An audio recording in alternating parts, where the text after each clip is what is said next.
Hello and welcome back to the channel. Let's get started. First, I just want to take a moment to congratulate Lewis Hamilton on winning the Formula 1 World Championship yesterday by winning the Abu Dhabi Grand Prix, which was the season-ending race. I want to congratulate not only him but also the whole of the Mercedes team, and also commiserations to Nico Rosberg, who unfortunately due to mechanical problems with his car could only finish 14th at Abu Dhabi and couldn't put up the challenge that he hoped to do. So commiseration to him, but congratulations to Lewis.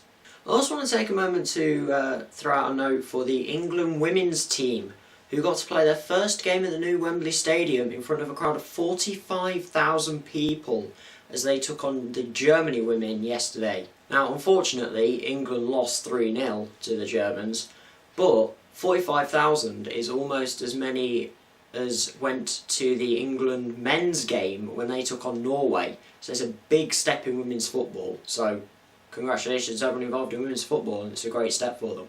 With Germany winning 3-0, I think that means it's Britain 1, Germany 1, with Hamilton beating Rosberg. Now for a news story that you may already have heard about in Australia, where a newborn baby was found in a storm drain pipe.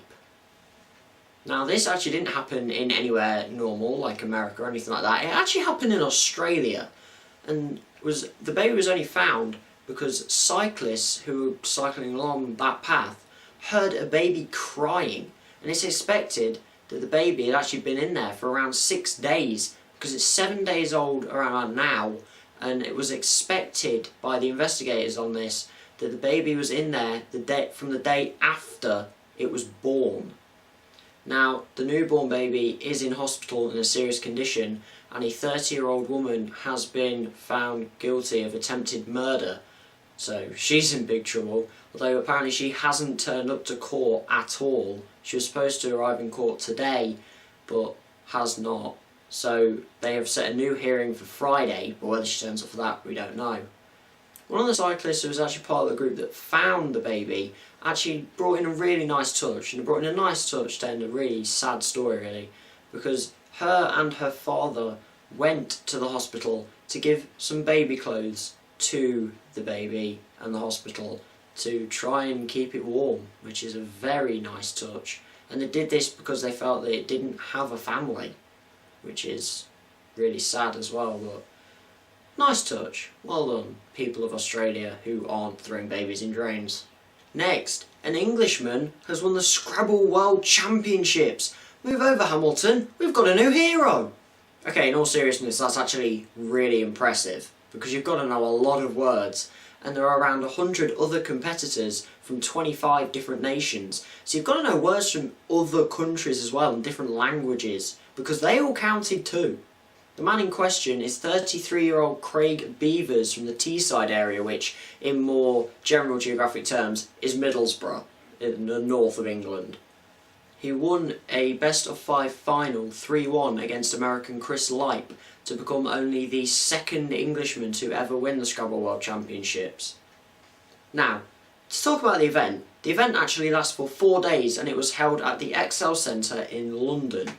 It was held biannually and started in 1991. So I don't actually know how it was held in 2014. Obviously they either missed a year or did it back to back one year. I don't know.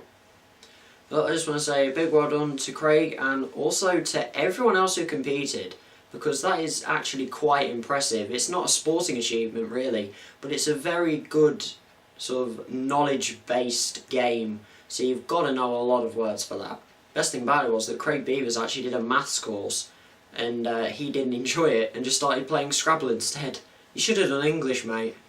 And finally, Tommy Rose is back in the news once again. Now for those of you who don't know who Tommy Rose is, I did speak about him a couple of videos ago, but you may have missed it.